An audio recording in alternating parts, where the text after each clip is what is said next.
네, 안녕하세요. 김어준입니다. 이정열 공장장 대행. 네. 사무장에서 출세했습니다. 잘하고 있나 저는 안 궁금합니다. 못해! 전혀 못해!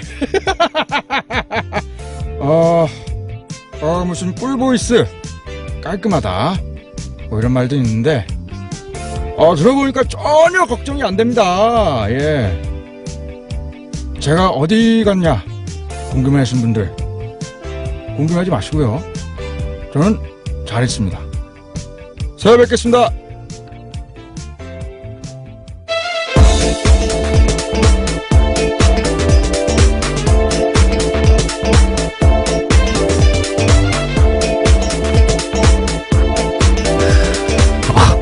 예, 시사인의 김은지입니다. 제 내막을 좀 말씀을 드리자면, 어젯밤에, 오프닝을 제가 작성을 하는데, 오프닝을 쓰지 마라. 그래서 겁이 덜컥 난 거예요. 하도 오프닝 때 사고를 치니까, 못하게 하는구나. 야, 언론 자유 탄압하는 뉴스공장 각성하라. 이거 준비했는데, 따로 준비를 하셨다 그래서 이거였군요. 예. 지금 공장장의 네. 목소리를 따라한 네. 분이신 거죠? 저 잘 모르겠습니다. 네. 이제 웃음소리에 포인트가 있는 것 같은데요. 예. 예, 절대로 동감할 수 없습니다. 네. 자, 바로 들어가죠.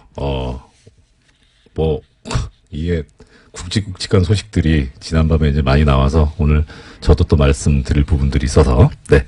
달려보겠습니다. 자, 공장문 열겠습니다. 가시죠. 네. 첫 번째 소식이요. 조윤선 전 장관에 대한 구속영장이 기각됐습니다. 조 전 장관은 청와대 근무 시절에 박근혜 정부 국정원에 특수활동비를 상납받은 혐의로 구속영장이 선고됐는데요. 서울중앙지법 오민석 영장전담 부장판사가 기각한 겁니다. 네. 사유는 다음과 같은데요. 수수된 금품의 뇌물성 등 범죄 혐의에 대해서는 다툼의 여지가 있다라는 거고요. 또 수사 및 별건 재판의 진행 과정 등을 비추어 볼 때 도망 및 증거인멸에 염려가 있다고 보기 어렵다라는 겁니다. 네. 많은 분들께서 새벽에 눈을 뜨시고 나서 바로 혈압을 급상승시킨 뉴스였죠. 근데 이게 좀 송구스러운 말씀인데 저는 이거 좀 예상이 되는 거였어요. 어제 그래서 말씀을 좀 드리기가 좀 조심스러웠었는데 일단 이거 1인 2역을 할 수도 없고 네, 예. 영장 전담 다시 수석으로서 이게 미니 인터뷰를 좀 하셔야 될 것 같아요. 본연의 업무로 돌아가서 네. 지금 그 조윤선 전 장관에 대해서 구속영장 청구가 기각이 되면서 영장 청구 기각 사유를 밝힌 게 아까 김 기자님께서 말씀드린 내용대로입니다. 수수된 금품의 뇌물성 등 범죄 혐의에 대해서 다툼의 여지가 있다. 그러니까 항상 말씀드리지만 다툼의 여지가 있다 이 말씀은 피의자가 주장하는 내용이 그대로 밝혀진다면 무죄가 선고될 가능성이 있기 때문에 그래서 이런 경우에는 범죄 혐의가 제대로 이제 나중에 유죄가 선고될 거라고 어느 정도 인정되지가 않기 때문에 그래서 구속할 수 없다는 그런 이유인데요. 그 근거가 된 게 이제 수수된 금품의 뇌물성. 조윤선 전 장관이 정무수석 시절에 돈을 국정원으로부터 받았는데 이게 그럼 뇌물이 아니라는 거냐? 네, 이게 이 상식하고 또 좀 어긋날 수 있는데. 네, 매달 500만 원씩 5천만 원 가량의 돈을 받았다라고 그렇죠. 합니다. 예. 이 정무수석이라고 하는 자리하고 국가정보원이라고 하는 데하고 조직하고 비교를 해보면요. 우리가 일반적으로 뇌물이라고 생각을 할 때 어떤 경우냐면, 내가 이러이러한 현안이 있는데 당신이 그거를 해줄 수 있는 자리에 있으니까 이것 좀 해줘라 하면서 금품을 주는 거잖아요. 그러면은 국가정보원 입장에서 볼 때 정무수석한테 그런 청탁을 할 만한 사유가 뭐가 있을까? 사실 따져보면 없어요. 그래서 이제 만약에 뇌물을 주는 상대방이 대통령이면 이거는 뇌물이 되죠. 왜냐면은 국가정보원의 인사권을 대통령이 가지고 있기 때문에 그래서 인사청탁한다는 그런 어떤 포괄적인 직무 관련성을 가지고 줄 수 있는데 이건 약간 좀 약간 그렇다라는 생각을 했었어요. 근데 그 전에 이게 처음에 문제가 됐던 그 사안이 뭐였냐면 문고리 3인방에 대해서 이걸로 이제 뇌물로 구속영장 청구가 있었는데 그때 사실 좀 걱정이 됐었거든요. 엄밀하게 말하면 국가정보원하고 문고리 3인방하고 또 이게 관련이 없는데. 네, 뇌물에 대한 대가성에 대한 부분이죠. 그렇죠. 예, 직무 관련해서. 근데 그게 어떻게 해결이 돼서 영장이 발부가 됐냐면 이 박근혜 전 대통령 시절에 청와대 구조가 워낙 특이했었기 때문에 원칙적으로 법률적으로 보자면 비서관은 아무 이런 직무 관련성이 없지만 이 사람들을 통하지 않고서는 갈 수가 없어요. 접근이. 그러니까 결국 이 문고리 3인방과 박근혜 전 대통령을 하나로 볼 수 있는 거죠. 일종 공범의 형태로 볼 수 있기 때문에 그래서 법원이 그런 관점 하에서 인정하고 나갔을 수 있는데 문제는 당시에 검찰이 얘기했던 거는 이 박근혜 전 대통령과 비서관들을 한 몸으로 본 게 아니라 통으로 청와대라고 하는 그런 관점으로 바라봤었더라고요. 그래서 나온 말이 상납이라는 말이 나왔었고 근데 그때 영장이 그대로 발부되고 통과가 되니까 이번에도 같은 구조를 유지했던 게 아닌가 싶은데 사실 좀 그렇죠. 게다가 여기에 이 지금 기름을 부은 게 뭐냐면 그 판결이 옳은 건 저는 아니라고 생각하는데 이 조윤선 전 장관에 대한 예전 1심 판결. 네, 블랙리스트 혐의에 대해서요. 블랙리스트에 관해서. 진행 중입니다. 예, 이제 선고만 남았죠. 거기서 그 재판부가 판결 이후에 아주 황당한 논리를 제시를 하는데 뭐 애청자 여러분들 기억하실 겁니다. 어차피 보수 정권이 잡았으니까 보수적인 견지를 유지해야 되니 진보적인 보수적이지 않은 사람들 연예인들에 대해서 지원을 하지 않을 수도 있는 거 아니냐 이런 황당한 얘기를 하거든요. 그리고 그다음에 조윤선 전 장관 같은 경우에는 그 당시 판결에서 보면 판결에 나오는 그런 이유에 따라서 봤을 때 구조가 뭐였냐면 이분은 아무것도 모르는 분이었잖아요. 허수아비였잖아요. 그러니까 그걸 그대로 지금 1심 판결이 그렇게 나와 있고 아직 그 판결이 뒤집어지기 전인 이상 영장전담 재판부에서 볼 때는 이분은 허수아비인데 돈을 받았어요. 그러면 이걸 뇌물이라고 볼 수 있겠느냐. 이 돈을 받은 게 옳다, 잘한 거다 이런 차원을 떠나서 과연 이게 뇌물로 볼 수 있는 범죄냐 하는 데 대해서 인정하기가 그렇게 쉽진 않았을 겁니다. 근데 우리 애청자분들께서도 잘 알고 계시겠지만 지금 서울중앙지방법원의 영장전담 판사들이 너무 황당한 결정들을 많이 해왔잖아요. 근데 저는 이거는 그냥 죄송합니다. 수긍이 가는 그럴 수도 있겠다라는 그런 결정인데도 불구하고 큰 믿음이 안 가는 게 전과들이 너무 많아서 그래서 다른 생각으로 한 게 아닐까. 그러니까 해설을 해드리긴 해드립니다만 사실 좀 의구심이 있긴 있습니다. 그래서 총체적으로 보면 이 결정의 가장 큰 문제점을 제공한 데는 종전 1심 재판부입니다. 그 판결이 지금 여기에 영향을 상당히 미쳤었고 그래서 지금 검찰에서 재청구 얘기도 나오고 있는데 오히려 이 항소심 판결이 나오는 거를 지켜보고 하는 게 어떨까 싶은 생각도 듭니다. 거기서 만약에 1심 판결이 뒤집어진다면 그거 할 수도 있죠.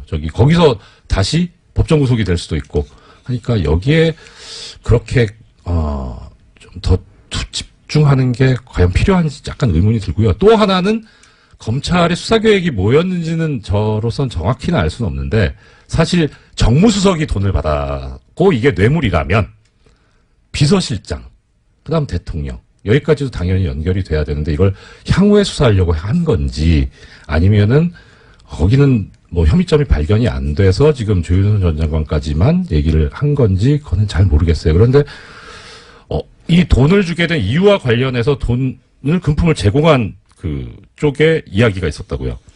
네, 죄송합니다. 어제 채널A 쪽에서요, 조윤선 전 장관의 방어 논리에 대해서 좀 보도를 한 바가 있습니다. 그 내용들을 보면요, 이병기 전 국정원장과 조윤선 전 수석의 친분 때문이다라는 건데요. 이를 지시한 이병기 전 국정원장은 개인적 친분 때문에 돈 줬다라고 진술했다고 합니다. 그래서 월 500만 원 정도는 큰 돈이 아니다라고 여겼다라는 이야기도 했다고 하는데요. 그래서 국고손실죄로 위반이라면 합당한 처벌을 받겠지만 뇌물은 아니다라고 주장하고 있는 겁니다. 국고손실죄가 더 센데 원래 왜 이러신지 모르겠어요. 근데 그렇다면은 액면 그대로 받아들이면 이 말이 진실일 수도 있을 것 같아요. 근데 이 말이 진실이더라도 더 아프죠. 우리 국민들 입장에서 보면 도대체 이건 무슨 우리가 뼈 빠지게 벌어가지고 일해서 벌은 거 가지고 세금 내는데 그걸 자기들 이게 후배가 불쌍해 보여가지고 주는 이런 돈으로 쓰였다는 게 네, 월 500이 큰 돈이 아니다라는 주장도 좀 황당하고요. 게다가 검찰에서는 돈 준 방식에 대해서는 주목하고 있는데 네. 잡지에 현금 봉투 끼워서 조심히 그러니까 몰래 줬다라는 거거든요. 이제 그만큼 이 돈을 주는 것이 적당하진 않다라는 것을 스스로 인식했다라고 판단하는 거죠. 농담할 분위기는 아닙니다만 이 잡지가 시사인이라면 어느 정도는 정상 참작의 여지가 있지 않나? 네. 청와대에서 시사인을 현금 봉투에 끼워서 줬다면 그것도 놀라운 뉴스겠네요. 네. 예. 자, 그러면 여기에 관해서 이제 채널A도 보도를 했는데 조윤선 전 정무수석은 비서관이 줘서 받았을 뿐이다. 예, 결국은 또다시 허수아비 논리를 이야기하고 있는 건데요. 네. 그냥 줬으니까 받았을 뿐이고 이것이 위법한지 몰랐다라는 주장을 하고 있습니다. 그래도 나름 아시는 분들은 아실 텐데 조윤선 전 장관이 저랑 사법연수원 동기거든요. 이분이 연수원대 아니랬는데 갑자기 정치계로 들어가서 허수아비가 되셨는지 왜 이렇게 이게 저 법률계에서는 이렇게 얘기합니다. 우리가 그 항변이라는 말을 쓰잖아요. 보통 무효 항변, 취소 항변 이러는데 이거를 바보 항변이라고 합니다. 바보 항변은 법률상 이유가 없는데 받아들이지 않는데 참 열심히 쓰시는 것 같습니다. 자, 다음 소식이요. 네, 우병우 전 민정수석의 구속적부심 청구는 기각됐습니다. 법원은 우 전 수석에 대한 구속수사가 필요하다라고 판단을 한 건데요. 어제 심리를 진행한 곳은 서울중앙지법 형사합의 2부였습니다. 네. 애청자 여러분들 다 검색해 보셨으니까 아시죠? 이우철 부장판사, 그 심리로 열려서 결국, 적부심 청구가 기각이 됐어요. 그래서 어제 기각될 것 같다고 말씀을 드렸는데. 예, 적중하셨네요. 그렇죠. 확률이 50%잖아요. 네. 이거 아니면 저거였는데. 그래도 맞추기는 어렵죠. 예. 사실 어저께 말씀을 드릴 때 이게 워낙에 뉴스공장이 영향력이 큰 방송이라서 말씀을 잘못 드리면 이 재판에 영향력을 행사하려고 하는 게 아닌가 싶어서 되게 조심스러웠는데 이우철 부장판사가 저하고 같은 재판부에서 근무를 했었거든요. 1년 동안. 속속들이 잘 알아요. 이 성향을.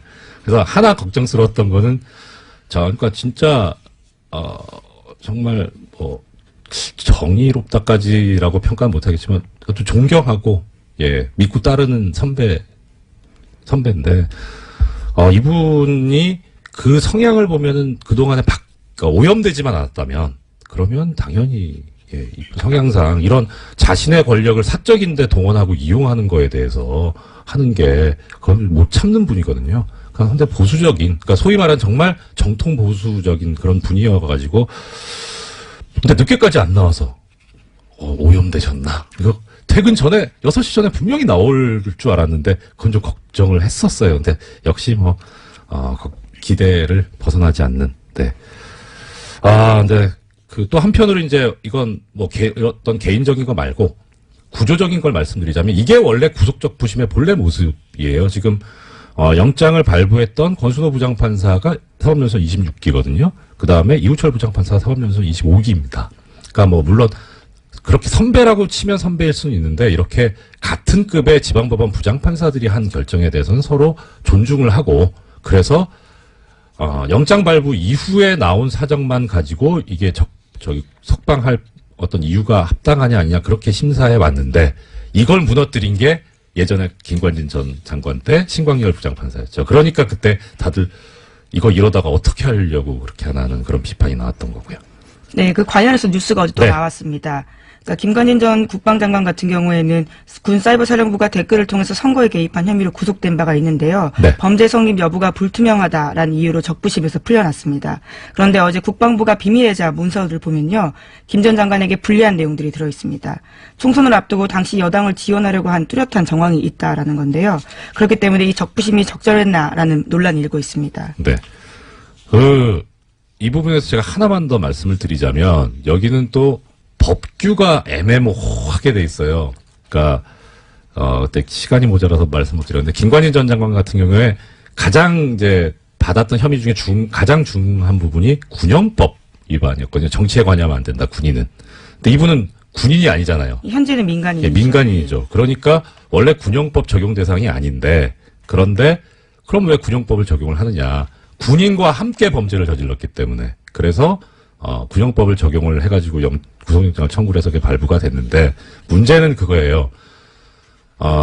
정부조직법인가에 보면 정확하게 지금 저 기억이 가물가물한데 국무위원, 그러니까 이 지금 장관은 국무위원이잖아요. 이 국무위원은 그 정치 관여하는 데서 처벌 조항이 없어요. 정치 관여를 하면 안 되지만, 정치 운동을 하면 안 되지만. 그래서 정무직 공무원의 경우에는. 그러니까 군형법에 따르면 원래 자기가 적용받는 그런 법인 국가공무원법이죠. 국가공무원법에 의하면 처벌 대상이 아닌데 공범이 되면 처벌받는 게 말이 되냐라는 논리를 들이댔던 거고 그게 먹혔었는데 재밌는 거는 2006년도에 이 비슷한 판례가 하나 있었어요. 대법원 판례가. 아마 그게 상당히 참고가 됐었을 거다라는 생각은 들긴 하지만 나중에 법이 바뀌어가지고 그래가지고 또 처벌의 대상이 된다고 바뀌었었는데 그 바뀐 법을 몰랐을 리가 없는 것 같은데 바뀌기 전 법을 적용해서 그래서 당시에 그래서 지금 조금 전에 말씀하셨던 거죠. 범죄 성립 여부가 불투명하다 해서 석방을 했는데 안 불투명합니다. 투명합니다. 범죄됩니다 이거. 네, 게다가 계속해서 증거들이 나오고 있어서요. 예, 그러니까 이 증거의 문제가 아니라 법적인 문제였었거든요. 그런데 뭐 지금 이렇게까지 되니까 이제 근데 뭐 마지막으로 이 부분에서 하나만 더 말씀드리자면 그 당시에 그 신광열 부장판사를 비롯한 서울중앙지방법원 형사수석부가 무슨 만행을 저지른 거냐면 이 군이 댓글을 달면서 정치에 관여한 부분에 대해서 새로운 증거가 정말 뭐 한 트럭이 나와도 구속적 부심에서 석방이 된 경우에는 피의자가 도주했거나 증거를 인멸한 경우가 아니라면 그걸 그 동일한 범죄 사실을 가지고 구속을 다시 할 수가 없어요. 새로운 증거가 아무리 나와도. 그래서 적부심이 그만큼 무서운 거거든요. 진짜 조심했어야 되는데 그렇게 하고 나니까 참 더 허탈한 거죠. 우리 국민들 입장에서 보면 증거는 계속 쏟아지고 있는데 법적으로 방법이 없으니까요. 네, 그런 문제가 있습니다. 예, 다음 소식은요. 네, 어제 한일 위안부 합의 검증 보고서가 나왔습니다. 이면 합의는 없었다라는 박근혜 정부 발표는 거짓말이었다라는 건데요. 비공개 합의문이 따로 있었습니다. 2015년 공개한 합의문에서 한국 정부는 주한 일본 대사관 앞에 소녀상에 대해서 적절히 해결되도록 노력한다라고 명시했는데요. 하지만 일본 요구로 만들어진 비공개 문건은 따로 있었습니다.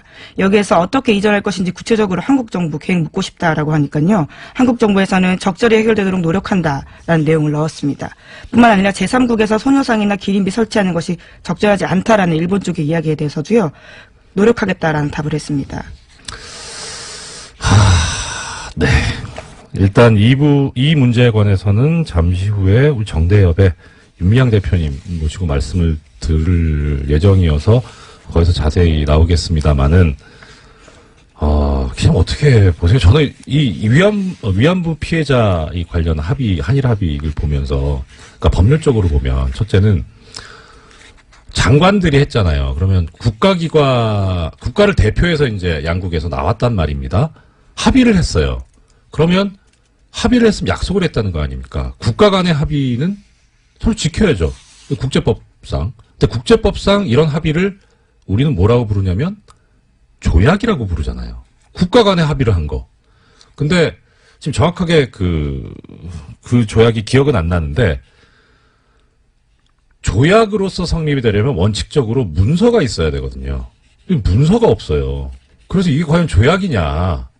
국제법적으로 지켜야 될 의무가 있는 합의인 거냐. 근데 게다가 비공개까지 있어요.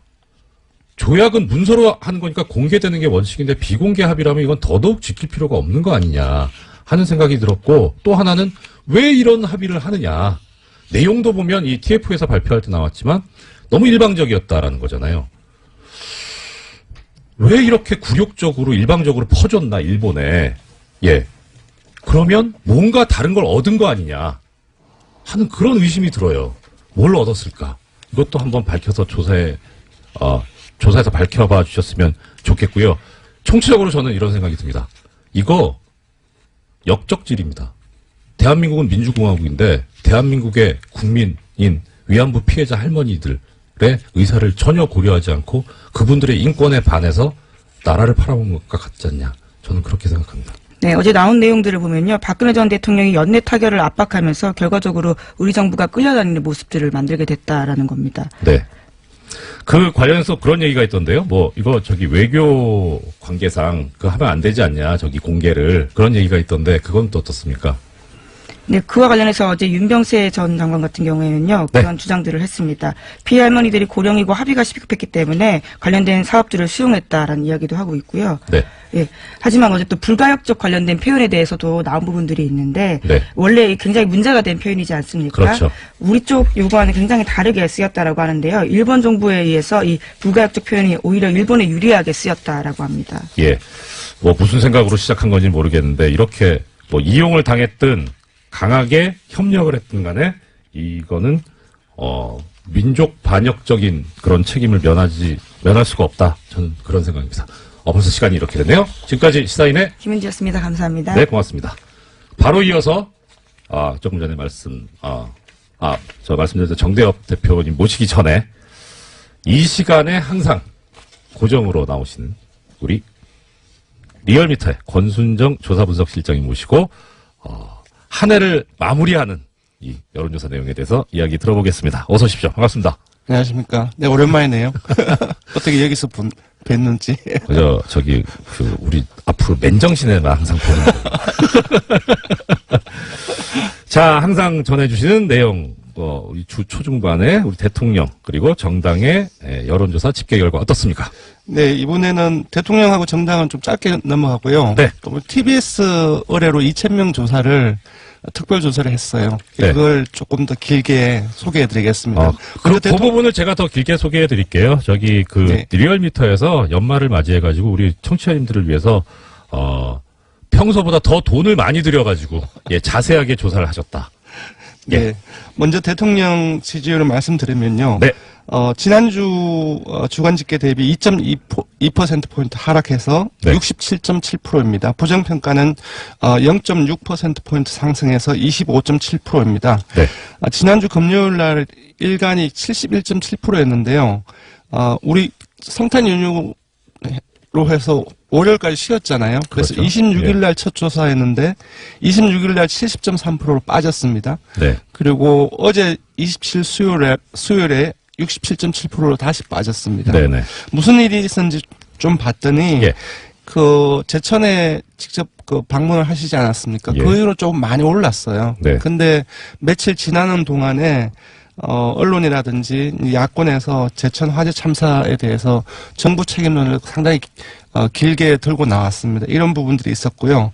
그리고 극우 인터넷 매체에 청와대 직원 탄저균 백신 접종 보도 있었고, 네. 또 여기에 꼬리를 물고 일부 보수 언론에서 북한의 탄저균 공격 가능성 이런 보도까지 많이 양산되었었습니다. 네. 이것이 26일까지 있었는데요. 이것과 함께 임종석 실장 중동 특사 공세도 상당히 길게 지금 아직까지 진행되고 있고요. 네. 이런 다양한 어떤 요인들이 영향을 미친 것으로 보입니다. 지금 실장님 말씀해 주신 그런데 이 다양한 요인들을 보면 네. 다 가짜 뉴스 아닙니까, 이거 다? 가짜 뉴스로 인해서 물론 뭐 그거야 뭐 판단은 이제 이 여론조사에 응하시는 또 국민 여러분들께서 하시겠습니다만은 가짜 뉴스로 인해서 이런 그것이 영향력을 미쳤다는 맞습니다. 것이 좀 언론이 얼마나 중요한 존재고 중요한 역할을 해야 되는지 사실 청와대 직원 500명에게 네. 탄저균 백신 접종을 시켰다 이런 부분들은 사실상 믿기 상당히 힘든 뉴스가 아니겠습니까? 네, 뭐 내부에서도 부정을 했고요. 제가 봤을 때는 이런 부분들은 아마 믿는 사람들은 거의 없을 것 같아요. 네. 그것보다 그 이후에 일부 보수 언론에서 나왔던 예. 탄저균을 매개로 해서 북한의 공격 가능성이라든지 네. 다양한 어떤 반개 언론 보도가 더 큰 문제가 아닌가 싶습니다. 예. 네. 근데 또 그 보도를 한 매체들을 보면 뭐 북한은 사실 못하는 게 없잖아요. 그렇죠. 예, 그 바닷속에서 어뢰를 타고 가서 저 천안함에 부딪히길 하질 않나. 네네. 예, 그 농협의 그 전산망에 침투해가지고 거래 내역을 막 만들었다 지웠다 하잖아. 사실 그거 어떻게 막습니까? 대책이 뭔지 그 보도를 하는 보수 매체에서 좀 답을 줬으면 좋겠어요. 이게 뭐 지금 여론조사하고 네. 관계없는 얘기니까. 전반적으로 지난주, 지난주 해서 네. 언론하고 야당의 공세가 상당히 강화가 되고 있는 것은 분명한 사실인 것 같습니다. 네. 한 가지 짚고 넘어가야 될 것은 제천 화재 참사 그 현장 대통령께서 방문 후에 충청권에서 상당폭 결집을 했습니다. 네. 75.5%에서 80%까지 상승을 했었는데요. 예. 충청권에서 80%를 넘는 것은 잘 보기 힘든 지지율입니다. 예, 이게 네. 좀 조심해서 말씀드려야 되는데 일단 분석 차원에서 말씀드리자면 네. 이 대통령이 직접 현장을 이제 방문해서 했던 이야기. 네. 이런 상황에서는 대통령이 할 일은 욕이라도 먹어야 되는 거다, 유가족으로. 네, 그런 말씀을 하셨죠. 이게 네. 좀 인간적으로는 상당히 좀 와닿았던 그런 이야기였었던 것 같고, 그래서 그러지 않았을까. 네, 안전 문제를 대통령이 직접 네. 책임질 수 없지 않습니까? 예. 관료 공무원들은 매개가 있고 또 그런 그 인적인 요인뿐만 아니라 시설이라든지 네. 장비라든지 그런 요인이 있는데 그런 부분들 대통령이 한순간에 1년도 안 되지 않았습니까? 다 책임질 수 없기 때문에 네. 아마 대통령께서 그런 말씀을 하시지 않았나 싶습니다. 예. 그리고 더 나가서 좀 이제 화가 났던 거는, 아니, 이렇게 지금 실장님 말씀하신 대로 장비라든가 인력이라든가 이런 문제가 있는데 여기에 관해서 그럼 빨리 확충을 하고 네. 국가에서 지원을 해줘야 되는데 이걸 예산을 이걸 깎아버리니 예산을 깎아놓고 실제 가가지고는 소방관들의 처우 개선과 이 안전 화재 예방에 관한 법과 제도를 정비하겠다 이런 얘기를 하는 분들을 다 보면서 저분들은 어떻게 저렇게 얘기할 수 있을까? 그렇죠. 또 이 싶기도 하고요. 사안을 가지고서 또 공세로 역으로 또 들고 나오는 그런 부분들이 있기 때문에 네. 사실상 뭐가 뭔지 모르겠어요. 저도. 예, 뭐, 하여튼, 일단, 언론이 설령 가짜 뉴스를 전한다고 하더라도 우리 국민 여러분들께서 정확하게 좀, 파악을 하시고 판단을 해주셨으면 좋겠고, 또, 여기에 진실을 알고 계시는 분들이 쉬지 마시고 여러 군데, 전파를 할 수 있도록 그렇게 해주셨으면 하는 그런 생각입니다. 예. 정당 부분 어떻습니까? 예, 정당 짧게 넘어가겠습니다. 네. 민주당도 하락했습니다. 1.2%포인트 하락해서 50.8%이고요. 한국당 역시 소폭 하락했습니다. 0.2%포인트 하락해서 네. 17.6%이고요. 바른정당이 안 대표 척하고 통합 행보를 계속 이어가고 있는데요. 발음 잘하세요. 0.7%포인트 상승해서 6.4%입니다. 네. 정의당이 2주째 오름세를 보이고 있습니다. 0.6%포인트 상승해서 5.8%이고요. 국민의당은 여전히 3주째 약세를 보이고 있습니다. 0.1%포인트 하락해서 4.8%입니다. 예, 그리고 이번에 심혈을 기울여서 하신 현안조사. 네, 그 이전에 됩니까? 조사 개요를 알려드려야 되는데. 이거 하면 끝나잖아요. 이번 주준조사는 TBS 의뢰로 화요일부터 수요일까지 이틀간 조사를 했습니다. 전국 19세 이상 성인 1,005명을 대상으로 했고요. 유무선 전화 면접과 자동 응답 방식으로 실시했고, 네. 표본 오차는 95% 신뢰 수준 플러스 마이너스 3.1%포인트입니다. 응답률은 4.9%였습니다. 예, 청취자 여러분 아시겠습니다만은, 오차 범위가 3.1%니까 더하기 빼기 3.1까지 감안해서 네, 생각하시면 그렇게 되겠다는 보셔야 될 것 말씀이죠. 같습니다. 네. 예, 현안 어떤 내용이 있습니까? 예, 요번에는, 사실상 국민의당이 분당이 현실화될 가능성이 높은데, 네. 분당이 된다고 했을 때 새로운 정당 구도가 만들어지지 않습니까? 예, 예. 이 속에서 과연 정당 지지도가 어떻게 펼쳐질 것인지. 그리고 여기 관심 많잖아요. 네, 예, 또 이거 그 근거로 내고 이후에 있고, 예. 6.13 지방선거에서 어떻게 펼쳐질 것인지. 네. 근데 그걸 중심으로서 좀 살펴봤는데요. 네. 그러니까 국민의당하고 바른정당이 통합한 정당이 하나 생기고, 그리고 국민의당과 바른정당의 통합을 반대하는 네. 주로 이제 호남 의원분들이죠. 그분들의 정치 세력을 집어넣어서 조사를 해봤더니 네. 더불어민주당이 기존의 현재 정당 지지도보다 한 4.2%포인트 빠져가지고 47.4%가 나왔고요. 그래도 높네요. 네. 자유한국당 역시 0.6%포인트 하락해서 17.8% 정도 나옵니다. 네. 근데 여기서 봐야 될 게 국민의당하고 바른정당 통합정당이 얼마나 나왔냐면은 12.8%가 나왔는데요. 예.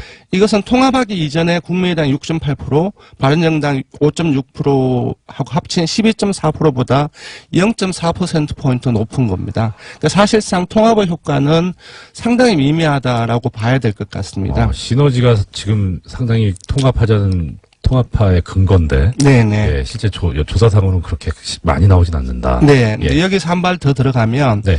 이런 정당 구도 하에서 6.13 지방선거에서 누가 실제 현재 지지율보다 득표율이 더 높을 것 같냐 네네. 이렇게 물어봤습니다. 왜냐하면은 모든 선거에서 당시의 지지율보다 득표율이 많이 나오고 적게 나오는 정당이 있거든요. 그렇죠. 그랬더니 국민의당하고 바른정당의 통합정당에 많이 나올 거라고 하는 응답이 11.1%가 나왔습니다. 단순 비교는 어렵겠지만은 네. 아까 기억하실지 모르겠지만 예. 12.8%가 통합 효과로 해서 나왔던 수치인데 네.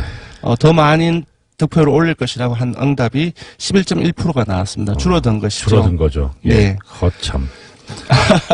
그 지금 조사 그럼 더 올라가는 당은 어느 당이? 그러니까 사실상 이걸로 해서 뭘 알 수 있냐면은 네.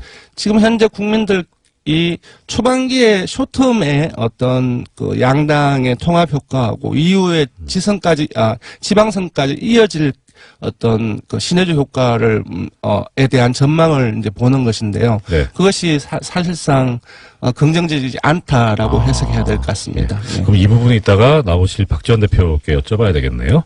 예, 요 부분에 관한 조사 결과는 어떻습니까? 네. 이번 특집조사는 TBS를 어제 하루 동안 실시했습니다. 전국 19세 이상 성인 2029명을 대상으로 실시했고요. 무선, 유선, 자동 응답 방식으로 실시했습니다. 표본 오차는 95% 신뢰 수준 플러스 마이너스 2.2%포인트, 응답률은 4.1%였습니다. 예, 현안 조사까지 하신다고 너무 고생 많으셨고, 한 해 동안 좋은 소식 전해주셔서 고맙습니다. 지금까지 리얼미터의 권순정 조사 분석 실장님이었습니다. 감사합니다. 고맙습니다. 예, 조금 전에 권순정 조사 분석 실장님 나오셨었는데, 우리 1972님께서 오늘 말이 너무 꼬이신다. 마치 전날 마신 술이 덜 깬 것 같다. 이렇게 문자를 주셨는데요. 약주를 어제 드신 건 아니고 어제 밤을 새셨답니다. 일 때문에. 그래서 연말을 맞이해서 이제 조사해야 될 게 많아가지고. 그래서 끝나고 나서 나가시면서 한숨을 푹 쉬더라고요. 워낙 긴장을 했는데 많은 응원 부탁드립니다. 아까 말씀드렸던 대로 우리 위안부 문제와 관련해서 한일 간에 이면 합의가 있었다. 화가 나가지고. 자, 많은 국민들께서도 분노하고 계시는데요. 일본과의 굴욕적 죄송합니다. 목이 메이네 이 부분은. 네, 굴욕적 합의도 문제지만 합의 이후에 우리 정부가 이 할머님들과 국민들을 속여왔다. 이 충격을 주고 있는데 전문가이신 우리 한국정신대문제 대책협의회 상임대표이신 윤미향 대표님으로부터 이 문제에 대한 입장과 해설을 직접 들어보겠습니다. 반갑습니다, 대표님. 네, 안녕하세요. 네. 이런 일이 있어서 또 만나네요, 그죠? 그러게 말입니다. 자, 바로 네. 중요한 문제고 들어봐야 될 말씀들이 많으니까 바로 가겠습니다. 자, 1억으로 벌써 지금 합의가 나온 지 이제 2년째 되는 날인데 어제 그 보고서, 특히 이면 합의 여기에 대해서 어떤 입장을 가지고 계십니까? 참담했죠. 네. 그러니까 지난 2년의 시간이 주마등처럼 지나갔고요. 그 뒤에 한일 합의 이후에 있었던 저희 정부에 대한 탄압이라든가 또 저희들이 해외 캠페인을 다니고 평화비를 세우고 할 때마다 보였던 일본 정부의 비상식적인 대응들, 그게 한일 합의 이전과 이후가 너무나 확연하게 달라진 그런 모습들. 그게 다 이면 합의였구나. 네. 한국 정부의 그런 어떤 발언 속에서 국제사회에서조차도 성노예라는 말이 사라졌던 것. 네. 상상할 수 없었거든요. 네네. 근데 일본 정부가 그 뒤에 뭐라고 얘기했냐면 성노예라고 하는 것 합의에도 포함되어 있지 않았었다. 이런 내용을 한번 해서 제가 깜짝 놀란 적이 있어요. 그런 일이라든가 평화비가 그 해외에 건립될 때 해외 단체들이라든가 특히 해외 한인 단체에다가 공문을 보냈다, 외교부가.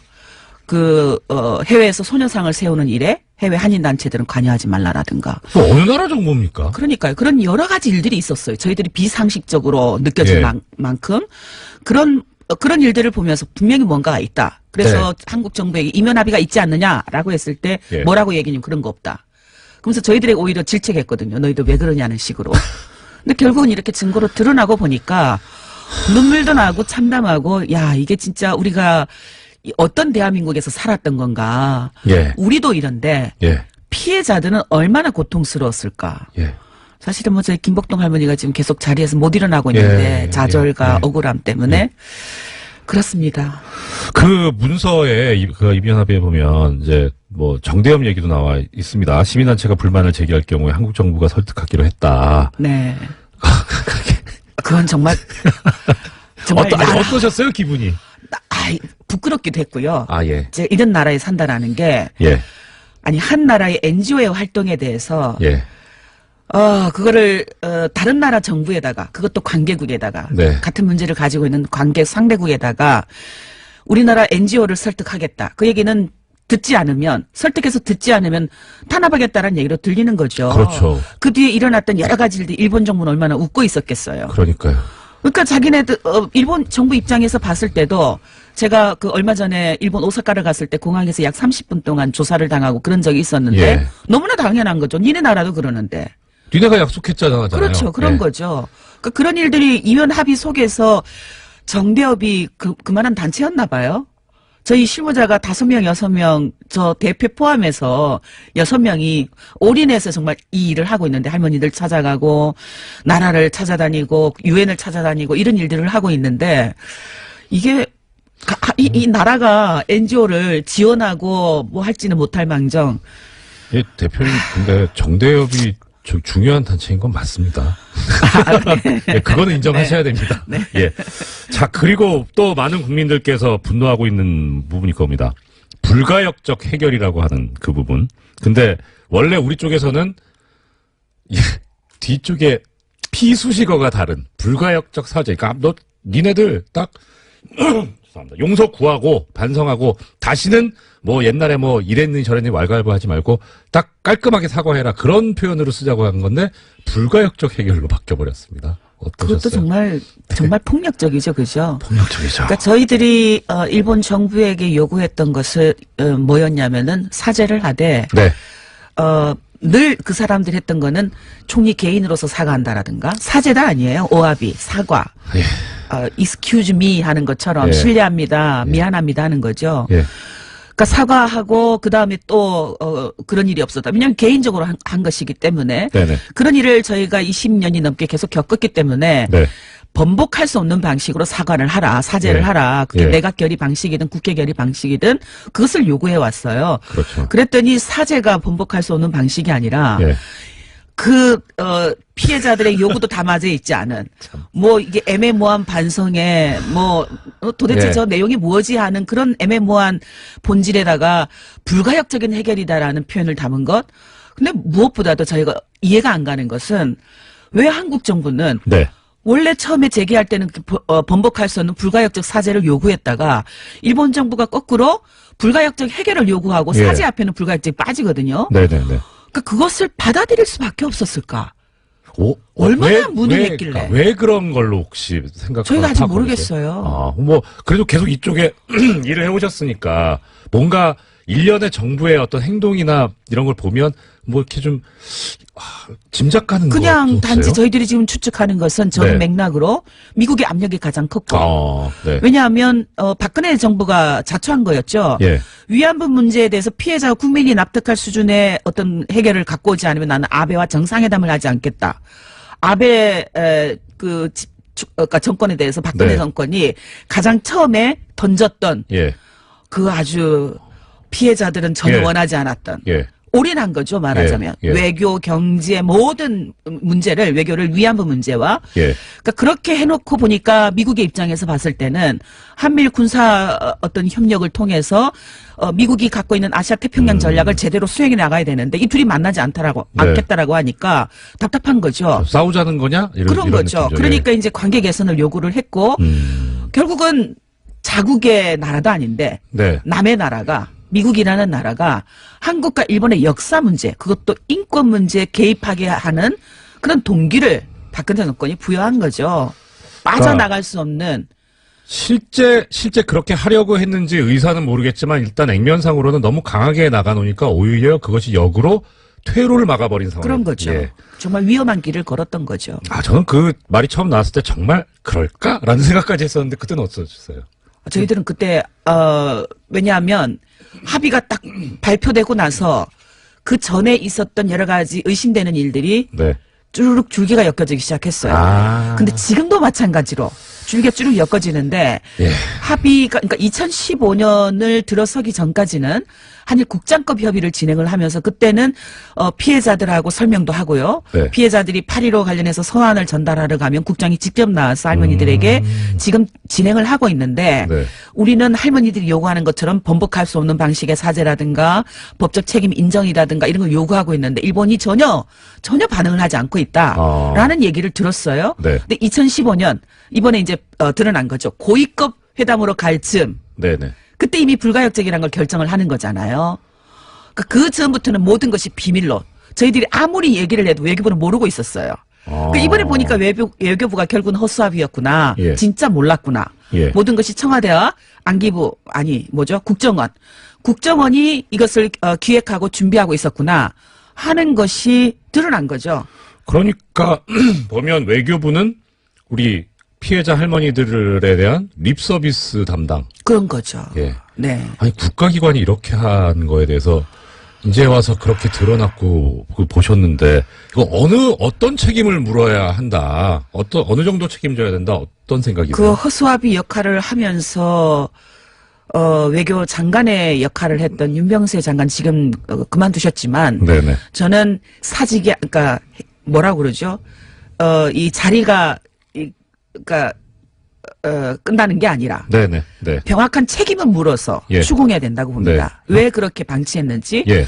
무엇보다도 외교에 대해서 비전문가이면서 네. 인권 문제 비전문가이면서 역사 문제 비전문가이면서 그것을 진두지했던 박근혜 네. 책임을 물어야죠. 그렇죠. 왜 피해자들을 이렇게 고통으로 몰고 갔는지 네. 국민들을 역사 문제에 충격을 빠뜨렸는지 네. 김복동 할머니 표현대로 역사를 10억엔 그 정유라의 말 한 필도 안 되는 값으로 그렇게 팔아버렸는지 이런 것을 추궁해서 책임을 물어야 된다고 봅니다. 추가돼야 되겠죠. 어떤 이제 국민들께서 이런 말씀들을 하셨어요. 처음에는 그러니까 이 위안부 피해자 할머니들 이 문제에 관해서 처음에 이제 그렇게 강하게 이 일본과의 정상회담도 안 하겠다 뭐 이런 식으로 강하게 나가니까 박근혜 정부에서 또 여성 대통령이 되니까 이 부분은 좀 다르구나, 공감을 하는구나 이런 얘기가 나왔었어요. 근데 사실은 또 그렇게 보는 분들도 있었겠죠. 네, 역시 좀 다르다라고 네, 네. 그렇게 시작을 받겠죠. 근데 저희들은 걱정을 하기 시작했어요. 네. 저 선언은 오히려 피해자들에게 희생을 만들어낼 수 있을 텐데, 물론 이제 뭐 해외 언론들이나 방송이 저희들에게 그 입장에 대해서 어떻게 생각하느냐라고 네네. 인터뷰를 할 때는 저도 그때는 외교를 약간 했던 것 같아요. 뭐 대통령의 뜻이 그만큼 강하다는 거 아니겠습니까? 예. 그런 식으로 이야기를 하면서도 그러나 걱정입니다. 예. 라는 얘기를 할 수밖에 없었는데 네. 사실은 위험한 길로 들어선 거였죠. 그렇죠. 그건 바람직한 일이 아닌데 저는 좀 걱정이 지금 정부도 그러니까 일본이 지금 거꾸로 이제 아베가 그걸 올인하고 있거든요. 네. 위안부 문제와 모든 외교를 그 하나로 예, 예. 원트랙으로 지금 하고 있거든요. 네. 뭐 위안부 안 하면 모든 걸 안 하겠다고 하는 거잖아요. 예. 위안부 안 하면 평창도 안 하겠고 위안부 안 하면 너희들 안 만나겠다라는 거잖아요. 그러니까 거꾸로 그렇게 하고 있는데 이제 말씀 문정부가 죄송한데 저희 일부 네티즌들은 그렇게 얘기합니다. 일본에서 그렇게 얘기하니까 하지 마, 오지 마 이런 얘기도 하고 있습니다. 예, 그런 얘기 예, 볼 예. 때마다 저는 이제 댓글을 할 수가 없는데 네네. 현실이라는 게 정치라는 게 그럴 수가 없잖아요. 예, 그건 네, 그렇죠. 외교가 모든 뭐 위안부 문제만 있는 것은 아니고 풀어야 되는 건데 그건 정부가 지혜롭게 풀어야죠. 예. 네. 시간이 부족한데 꼭 여쭤보고 싶은 말씀 한 두세 개만 더 여쭤보겠습니다. 먼저, 자, 이제 그러면은 대표님께서 보시기에 이거 이제 어떻게 해결했으면 좋겠습니까? 답은 이제 나왔잖아요. 예. 정부가 무엇을 해야 될지 네. 한일 합의가 폐기돼야 되는 건 맞고 네. 근데 폐기되기 위해서 어떤 절차를 거쳐야 되느냐 네. 지금 피해자들이 가장 불편해하고 있고 국민들이 힘들어하고 있는 그 10억엔을 어떻게 반환할 것인가. 네. 그리고 화해치유재단을 해산하는 과정을 네. 밟아가야 되는 것 예. 사실은 어려운 문제예요. 뭐 정치가 그 대통령은 더 골치 아프겠죠. 외교장관은 더 골치 아플 것이고. 근데 어떻든 해야 되는 숙제이니까 저는 이것을 계속 시간을 끌고 이걸 유지해 나가는 것은 1년, 2년, 3년, 1년 만에 끝날 수 있는 외교의 어떤 그 갈등을 10년, 20년 계속해서 남겨주는 역할을 할 수 있다고 생각을 예. 합니다. 예. 그러니까 지금 이런 TF팀의 결과 발표가 나왔을 때 정부가 이것을 근거로 해서 뭐 명확하잖아요. 국민들도 지지할 것이고 일본과 어떤 재협상이라든가 이런 건 지금 당장 어렵더라도 예. 대외적으로 대내외적으로 합의에 대한 명확한 정부의 입장 입장은 표시해야 그리고 된다. 위안부 문제가 어떻게 해결해야 된다. 그건 피해자 중심. 정대협의 임미영 대표님이었습니다. 뉴스공장의 정치 9단 주 국민의당 박지원 전 대표님 스튜디오에 나와주셨습니다. 반갑습니다. 진짜 반갑네요. 제가요, 예, 법사위원입니다. 네네네. 제가 법사위에서 우리 이정열 판사 예. 얼마나 옹호했는지 아세요? 뭐 청탁을 드린 것도 변호사님이세요, 아닌데. 아무튼. 예, 청탁 드린 것도 아닌데. 청탁은 안 했지만은 예, 정의롭게 했죠. 예. 그러니까 이제 입장 변호사로 그렇습니다. 돈 버니까 지금 변호사 아닙니다. 아직 안 해요? 네. 오. 아직 지금 사무장. 아직이라고 하기면 사무장에서 할 것 같습니다. 네. 사무장 월급이라도 예. 나한테 후원금이라도 보내야 돼요. 대표님 기왕 얘기가 나왔으니까 제가 청탁을 하나 드리자면, 여기 이 출연료가 짭짤한 모양이더라고요. 그래요. 예. 그러면은 네. 안 그래도 이 방송이 훨씬 좋아졌어요. 김어준 공장장이 할 때는 이거 엉망이었어요. 그런데 그렇습니까? 굉장히 청취율도 좋고 예. 훨씬 잘한다 하니까 우리 법사위에서 제가 네. 법무부에다 조치를 해가지고 예. 김어준 입국 금지 입국 금지. 이 조치를 하고 그 대신 생활비는 제가 좀 보내주려고 그래요. 이것도 그런 한 배려까지. 1년 만에 안 오면은 네. 교통방송 빵 뜨네. 그동안 그리고 듣던 그 양반은 말씀, 예. 좀 질이 낮아서 안 해야 돼요. 제가 차마 그 말씀까지는 못 드렸는데. 아니 질이 부장판사님은 고질이고 저도 상당한 중질이고 거긴 저질이에요. 그거 우리가 아는데 예. 왜 아느냐. 그것도 제일 많이 들어요. 다녀보면요. 예. 김어준 공장장어 하는 거 재밌게 들었습니다. 아니 우리 전라남도 예. 부산 가도요. 거기까지는 사실 안 들리거든요. 그렇죠. 여기는 라디오로 가는 건 아니죠. 네, 외부로 듣고 뭘로 듣고 다 얘기해. 네. 그러니 이거 주기도 못하고 살리도 못하고 안 나오지도 못하고 나오지도 못하고. 사실 그러니까 저까지 저질돼요. 대표님께서 잘 해주시니까 그래서 물론 좋은 저는 건데. 굉장히 훌륭하지만은 네. 내 파트너가 이정열 부장판사 같이 훌륭한 분이 한다면은 고질의 진행자가 한다면은 훨씬 올라가니까 오지 말게 하자. 대표님 근데 고질하신 게 괴질로 들립니다. 오늘 모셨는데 항상 그 대표님 나오시면은 그 김어준 공장장이 이제 안녕하십니까라고 인사를 드리면 안녕하지 못한다고 그렇게 최근에 계속 말씀해 오셨는데 어제 그 가처분 결정도 나오고 해서 정말 안녕하시지 못할 것 같은데 어떠세요? 우리가 가처분은 네. 이 판사 재판장은 네. 오른 눈으로 볼 때, 왼 눈으로 볼 때, 두 눈 다 뜨고 볼 때마다 틀리더라고요. 판결문이. 네. 그래서 재판장은 네. 저처럼 예. 일목요연하게 보는 사람이 재판장이 돼야 되는데 제가 어제 뭐라고 말씀드리지 재판장 못하게, 아니 진짜 그래요. 저는 일목요연하게 봐요. 그래서 제가 잘하는 거예요. 어제 그 판결문 내용을 보면 네네. 제가 11년째 예. 이 법사위원을 하고 있기 때문에 부장판사 출신 사무장보다는 제가 훨씬 나아요. 저는 사무장 경력이 아직 이제 3년밖에, 그렇죠. 4년밖에 안 됐습니다. 네. 저는요, 감옥도 살아보고, 예. 재판도, 지금도 재판 받는다니까요. 네. 얼마 전에 또 소식이 있더라고요. 예, 1월 달에 이제 선고하는데, 네. 아무튼, 예. 그 판결문 내용을 보면은, 이 투표는, 예. 즉, 신임 투표는 법적인 효력이나 의무를 발생하는 투표가 아니기 때문에, 투표를 중단시켜야 할 긴급성이 없다고 판단한 것입니다. 네. 거기다가 판결문에 재신임이 부결되더라도 네. 안철수 대표가 사퇴해야 하는 의무가 없다고 했고 네. 당원들의 의사를 묻는 것에 불과하다. 이렇게 해석을 했거든요. 법적 문제가 이건 아니라는 왼쪽 얘기네요. 눈으로 본 거예요. 예. 만약 이정미 소장처럼 일목요연하게 봤다고 하면은 인용이죠. 그 아까 우리 이정열 사무장입니다. 판사께서도 네. 부장판사님도 전직. 네. 우리나라는 높은 걸 좀 불러주는 게 좋아요. 사무장보다는. 사무장 높습니다. 네. 예. 예, 네. 일본 위안부 얘기했을 때 뭐 예. 그렇게 설명 들을 필요 없이 네.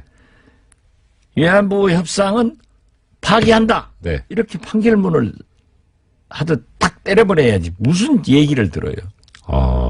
필요하죠. 그렇습니다. 기왕 이제 대표님 나오셨으니까 제가 이제 오늘 대표님하고 이제 자리를 한다고 하니까 저 주위에서 여러 가지 이제 이런 걸 여쭤봐 달라고 말이 들어왔는데 그 중에 하나가 이거거든요. 뭐 법적인 것도 그렇고 명분도 그렇고 그렇지만 이 지금 국민의당 내부에서 현재 이제 진행되고 있는 전 당원 투표 이것을 거부하시는 게 질 것 같아서 그러신 거 아니냐. 반대하기 때문에. 네? 반대하기 때문에 네. 이것도 가처분 신청도 했고 네. 만신창이를 만들려고 네. 가처분 신청을 했고 네. 제가 가처분 신청하기 전에 또 법원에 제출하고 나서도 네. 이건 사법부의 판결은 항상 절차상 이런 문제가 있지만은 그것은 정치권에서 정당에서 국회에서 해결하라. 네, 자율권 보장이죠. 네. 그게 이제 공부한 사람들의 학문적 얘기고 판사들의 변명이 딱 그렇게 나온다. 이 개입하기 싫다 예. 하는 거기 때문에 우리는 인용이 되지 않는다. 네. 그렇게 기각된다 예. 하더라도 해보는 거고. 그런데 어제 소득이 있어요. 네, 네, 방금 네. 제가 읽었던 그런 예. 내용이 있기 때문에 네. 그래서 우리는 첫째는 반대한다. 예. 그리고 안철수 대표가 당무회의에서 최고위에서 얘기한 것은 통합을 반대하는가 찬성하는가. 네. 여기에 대한 전당원 투표를 하겠다고 했다가 예. 바꾸죠. 막상 실제 투표를 상황. 하면서는 네. 통합을 찬성하는 안철수를 신임하냐 안 하냐 예. 이런 것으로 바꿨기 때문에 그건 예. 원천적인 무효예요. 네. 그렇지만 이것도 만약에 제가 볼 때는 어제까지 경위적으로 한 15% 투표가 됐거든요. 네네. 그런데 정치권에서 보면은 나흘간 하는데 대개 지지자가 첫날 약 70% 합니다. 예. 예. 오늘 70% 보세요. 정도? 네. 오늘은 툭 떨어질 거예요. 네. 그 충성분자들이 70%를 하기 때문에 네. 많이 하는 거 보이지만은 저는 3분의 1, 33%를 결코 요건을 채우지 못한다 이렇게 보고 있습니다. 예. 제가 아까 드렸던 질문의 취지는 그거였습니다. 그러니까 전 당원 투표, 그러니까 가처분 신청 말고 전 당원 투표 자체를 지금 반대하시는 이유가, 그러니까 이제 아니 투표해서 이기실 것 같으면 찬성하실 텐데 질 것 같으니까 투표했을 때 투표 결과가 그래서 반대하시는 거예요. 그건 아니에요. 네. 우리는 안철수 대표가 거듭 말씀드리지만은 부당한 불법적인 통합을 하려고 하고 네. 오늘 말이죠. 심지어 그 정동영, 네. 천정배 예. 이 세 분이 이현주 네 분이 당대표 나왔을 때 네네. 정동영 후보가 천정배 후보가 물어요. 바른정당과 통합할 것이냐? 그러니까 절대 하지 않는다. 그런 거 하지 않는다. 라는 동영상이 찾아내가지고 지금 카톡으로 돌리고 있더라고요. 그렇습니까? 저도 제 페이스북에 있는데 만약 여기가 지금 예. TV라고 하면은 교통방송은 TV 안 내줘야 돼. 그러면 다른 방송이 죽어요. 아니, 대표님, TV 있습니다. 정봉주 의원이 하는 충격시대도 나가고. 아니, 제대로 된 TV를 얘기하는 거예요. 왜냐하면 다른 방송이 죽어. 전부 교통방송만 시청하기 때문에. 워낙 훌륭한 방송이죠. 그럼 아무튼. 네. 그럼 제가 대통령 되면 해줄게요. 이거 갈등되네요. 아무튼, 예. 거기에 보면은 다 그게 나와요. 예. 제가 참 꼭 보여주고 싶은데, 예. 들려드리고 싶은데요. 제가 바로 카톡 아이디 올리겠습니다. 저는 거기까지는 못해요. 사실이 아닌 이야기 주장을 하는 이런 것은 도저히 아무에게도 도움이 안 된다고 생각합니다. 편집해야 될 것 같은데요. 자, 그 해당 부분 바른정당과 합당하지 않겠습니까? 이렇게 질문합니다. 네. 합당 추진은 없는 겁니다. 아, 예. 저는 하진 않겠습니다. 보시. 오늘 나오겠네요. 많이 나와요. 기사에. 예. 자, 대표님, 그리고 또 하나, 이 부분에서 이제 또, 제가 받은 질문 중에 하나가 이겁니다. 지금 정치 구단이라고 불리실 정도로 정말 이 정치계를 꿰뚫고 계시는데, 한편으로 보면, 안철수 대표 같은 경우에 합당을 했다, 탈당을 했다가, 분당을 했다가 하는 그런 전과들이 꽤 있었는데, 이번에도 그런 일이 또 벌어질 것이다라는 것을 예견하시지 않았을까? 왜 모르셨을까? 예견하시고도 그러셨을 것 같진 않은데. 그런데 당시에 어떤 판단으로 이 안철수 대표와 당을 같이 하실 생각을 하셨었는지 그런 질문을 하는 분들이 계시더라고요. 물어봐 달라고.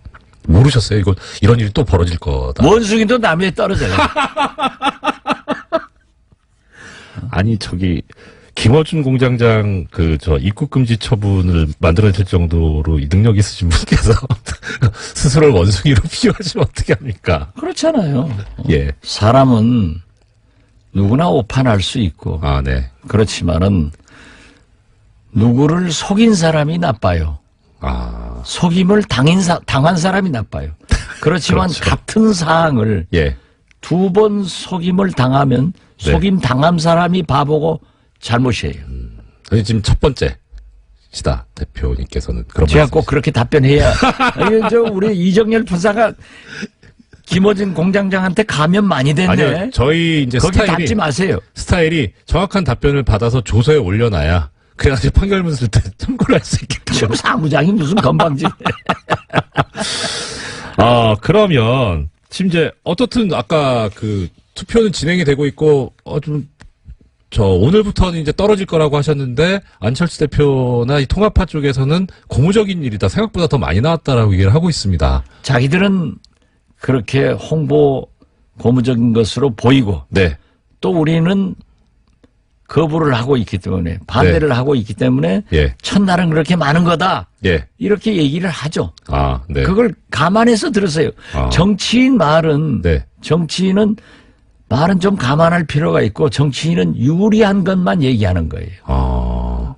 우리가 판사예요. 우리 피고인은 예. 자기도 그러잖아요. 재판할 때. 피고인이 유리한 얘기만 해라. 네. 그리고 불리한 얘기는 진술 거부해도 된다 하고 네, 그렇습니다. 얘기하잖아요. 아니, 근데 지금 거기서는 그러더니 또 여기서는 그렇게 바뀌어. 대표님 사람이. 여기 피고인으로 계신 게 아니니까. 나 피고인. 자, 그러면 지금 이제 통합 관련해가지고 계속 지금 이제 이번 주에 현안이 되고 있어서 통합으로 이제 결론이 나왔을 때 여러 가지 장애물이 있고 넘어야 될 산이 많습니다만 그럼 이제 대표님을 비롯한 이 통합 반대파 쪽에서는 어떤 생각과 계획을 가지고 계시는 겁니까? 이 시나리오라든가 로드맵은 어떠신지. 그러기 전에 한 가지만 얘기할게요. 정당이라는 것이 네. 국고보조, 네. 국민 세금으로 움직입니다. 그렇죠. 그런데 네. 전에 전라남도 지사 나왔다가 이제 실패한 사람이 저한테 그런 얘기를 하더라고요. 예. 문자 비용만 예. 20억 넘게 써가지고 도저히 선거를 못 하겠다. 그래요. 예. 그런데 지금 당비로 예. 박지원님, 이정열님 당원 네네. 이름을 넣어서 네. 투표를 하라고 이렇게 예. 독려를 하고 있고 네. 찬성하라고 독려하고 있단 말이에요. 네. 그런데 어떤 분이 오늘 아침에 보내왔는데 어제 11번을 받았대요. 그리고 폭탄이네요. 저희 사무국장도 10번 받고 예. 어떤 분은 6번 받았다는 사람이 제일 적어요. 네. 엄청나게 보낸 거예요. 그런데 기가 막히게 예. 박지원 예. 제 아내한테는 안 보내더라고요. 왜요? 저는 반대하는 걸 아니까. 이래서 과연 그것까지 지금 신경을 쓰고 하고 있다. 과연 그렇죠. 과연 국민이 준 이 국고보조 혈세로 네. 이러한 것을 개인적으로 할 수 있는가? 이걸 아마 법적 검토를 해야 되겠고, 제가 당대표를 하면서는 매월 국민의 혈세이기 때문에 당 재정을 의원총회에 보고하고 네. 의원들의 질문을 받고 홈페이지에 공고를 했어요. 예, 당원들도 알아야 되고. 네. 예. 그런데 국민도 알아야죠. 네. 이 국민 돈이에요. 그렇죠. 예. 그런데 지금 이 안철수 대표가 당대표 돼서 제가 요구했어요. 우리가 당 개혁 차원에서 이걸 공고했는데 왜 안 하냐? 네. 그러니까 김관영 사무총장이 하겠습니다. 예. 이런 짓 해서 되겠어요? 아, 그래서 아직 제가 참 바로 직전 대표로서 돈 네. 쓰는 것까지 얘기하는 것은 좀 소인배 같지만은 근데 저는 국민 돈이니까 중요하지 않습니까? 국민 돈이고 네. 이건 말이죠. 제가 그 20억 들었다 예. 하는 그 얘기를 상기시키면은 이거 어제만 하더라도 제가 생각할 땐 수억 들었을 거예요. 그러면 오늘 3일만 또 하면은 어떻게 네. 될 것인가. 예. 그래서 제가 이걸 문제 제기를 했기 때문에 김관영 사무총장은 네. 이동섭 선관위원장은 중단해라. 예. 하지 마라. 네. 하는 얘기를 듣고요. 그러면 이것이 당원 투표가 법적 요건을 갖춘 3분의 1이 투표해서 가결되면 어떻게 할 것이냐. 네. 전당대회만이 그렇죠. 통합을 법적으로 그렇죠. 해산을 선언할 수 있어요. 네.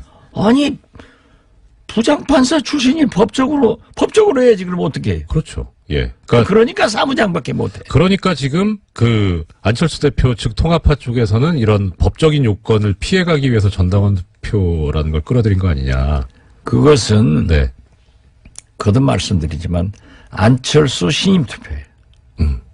그렇기 때문에 우리가요. 네. 서울시장은 유권자 몇 명 이상이 투표해야 된다 하는 법이 없어요. 없죠. 네. 그러나 소환 주민투표법의 남발을 막기 위해서는 네. 유권자 즉 국민의 3분의 1이 투표에 참가해서 과반수 찬성이 돼야 의결된다 해요. 네, 그렇죠. 그건 남발을 방지하기 위해서 하는 거예요. 예. 그런데 과연 우리 당은 당규에도 국민을 당원으로 바꿔놓은 것뿐이에요. 네. 그렇기 때문에 즉 전당원 투표제가 누구나 신청하면은 남발되기 때문에 억제를 시켜놓은 거란 말이에요. 네, 그렇죠. 그래서 이번에도 3분의 1이 돼야 된다. 오세훈 무상급식 예. 그때 나쁜 투표 해가지고 했었죠. 3분의 1안 되니까 개봉도 안 하고 덮었잖아요. 네. 이번도 저는 그렇게 된다라고 네. 하는데 안철수 측에서는 아니다. 예. 내 신임 투표 되니까. 박지원 당신도 19% 투표해서 대표됐고 내가 될 때는 24%. 그때는 또 경쟁자가 천정배, 정동영, 예. 이현주 세게 붙었으니까 투표가 더 한 거예요. 네. 그렇게 했을 때도 24%가 했기 때문에 그 필요 없다 3분의 1. 네. 그렇지만 그것은 당헌 당규. 우리 당헌 1호의 1호 당규. 예, 당원 규정 있죠. 당규. 예. 역시 예. 25조인가? 막 그런 걸로 되게. 법조인이라 다 공부해가지고 오셨군. 예, 저기, 이렇게 자료는 항상 가지고. 아, 잘했습니다. 네. 이런 말이 또 있습니다. 저기, 안철수 대표 같은 경우에 이제 2015년에 새정연 혁신안이 나왔을 때 당시 이제 문재인 대표의 새정연 혁신안을 놓고 반대를 하면서 어떤 형태의 여론조사든 당원 투표든 이런 거 다 반대한다 할 때 그 근거로 들었던 것이 혁신을 해야 되는데 이게 대표에 대한 신임 투표로 버리니까 본질을 흐린다 이런 얘기를 했었거든요. 말씀하신 적이 있는데 지금 이 국민의당의 이 전당원 투표는 방금 대표님께서 말씀하신 대로 오히려 신임 투표로 가고 있거든요. 이게 좀 모순되지 않느냐 이런 지적을 하는 분들이 계시더라고요. 여기 대표님 생각은? 그게 안철수 대표야말로 진짜 참 착하고 좋으신 분이었는데. 네. 또 과거형입니까? 정치를 하다 보니까 저렇게 예. 오염이 빨리 되는 감수성이 예민한 사람인가 네. 하고 생각을 해요. 그래서 차라리 저분은 의사보다는 네. 그 3분의 1이 투표해서 대표되는 게 낫다. 3분의 1이 네. 3분의 1이 2로 2로 해가지고 3분의 1이 안 되니까 개봉도 안 하고 덮었잖아요. 연예계로 나갔으면은 아주 잘했을 것 같아. 감수성이 예민해. 그런데 또 예. 어떻게 그렇게 거짓말을 잘하는지. 아까도 봤잖아요. 불과 4개월 전에 예. 절대 TV 예. 공개 토론에서 후보자들이 질문하니까 네. 통합 안 한다. 그리고 저한테 네. 제가 안철수 대표에게 얼마나 충성을 해줬습니까? 저에게도 선배님 통합 통짜도 안 꺼냅니다. 네. 중진들, 전직 대표, 당원들, 우리 의원총회에서도 통합 통짜도 안 꺼낸다. 네. 그리고 연대나 한번 생각해보자 라고 했던 분이 유승민하고 만나서는 바꿨단 말이에요. 지금 2015년 새정년 네. 신임 투표에 대해서도 반대했단 말이에요. 네. 그 2015년은 2년 전이나 되니까 저도 잊어먹었어요. 아, 시효가 지났다. 아니 그렇게 좀 바꿀 수도 네. 아, 그런 시간이 이게 지났다. 뭐예요? 바로 엊그제하고 예. 저하고 점심 먹으면서 얘기하고 나서 기자한테 가서 2시간 만에 통합만이 살 길이다. 예. 그래서 첫째는 무신분립. 신이 지도자가 신뢰가 없으면 네. 국민이 따르겠어요? 네. 그렇군요. 예. 자, 일단, 오늘 지금 박지원 대표님 말씀 듣고 있는데, 내일은 이제 장진영 최고위원 출연해서 반대쪽 얘기도 한번 저희가 들어보는. 제가 장진영 최고하고, 예. 거기하고 이렇게 할 예. 군번은 아니니까. 그렇죠. 당연하죠. 장진영 최고위원 네. 부를 때는 저 네. 부르지 마세요. 아유, 대표님 바쁘신데 이틀 연속 나오실 수 있어요. 이틀 아니라 3일도 지금은, 예. 그냥 나와요. 그 대표님 이거 하나 저 마지막으로 여쭤보겠습니다. 아까 이제 저기 리얼미터에서 여론조사한 그 결과를 이제 발표를 했는데요. 이 친정당 구도에서 그러니까 이제 국민의당과 바른정당 일단은 대표님께 죄송한 말씀입니다만은 통합이 된다고 보고 통합이 됐을 때 지금 현재 정당 지지도가 국민의당이 6.8%고 바른정당이 5.6%여서 합치면 12.4%인데 근데 이게 통합이나 뭐 이런 게 벌어지고 난 이후에 보면 통합정당의 지지율이 12.8%로 지금 조사가 됐다고 합니다. 그리고 이제 통합 반대 하시는 그 쪽에서 정당을 새로 만들었을 때는 3.5%로 조사가 됐다고 하고요. 근데 뭐 이 격차는 크게 중요하지 않다고 생각이 되고 저희가 관심이 가고 있는 거는 통합을 하면 시너지 효과가 나타날 거다라고 하는데 지금 0.4% 차이가 나거든요. 이 조사를 대표님 입장에서 보실 때 이거 믿을만 한 건지 아니면은 이거는 뭐 좀 문제가 있다고 보시는지 어떠신지요? 저는 그 이하로 나옵니다. 어쩌시 이거 보십시오. 네. 동서화합. 네. 야권 통합은요. 예. 국민이 가장 바라는 일반론입니다. 예. 그러나 혈액형이 다르고 정체성과 가치관이 다른 사람들끼리 정당이 통합해 놓으면은 네. 그걸 혼돈하고 있는 거예요. 예. 그렇기 때문에 12.8%라 나오지. 예. 안철수 대표가 주장하는 3등, 4등이 합치면 2등 된다 하는 예. 것은 또 정치에서 2등은요. 다 떨어져요. 2등 되는 거 봤어요?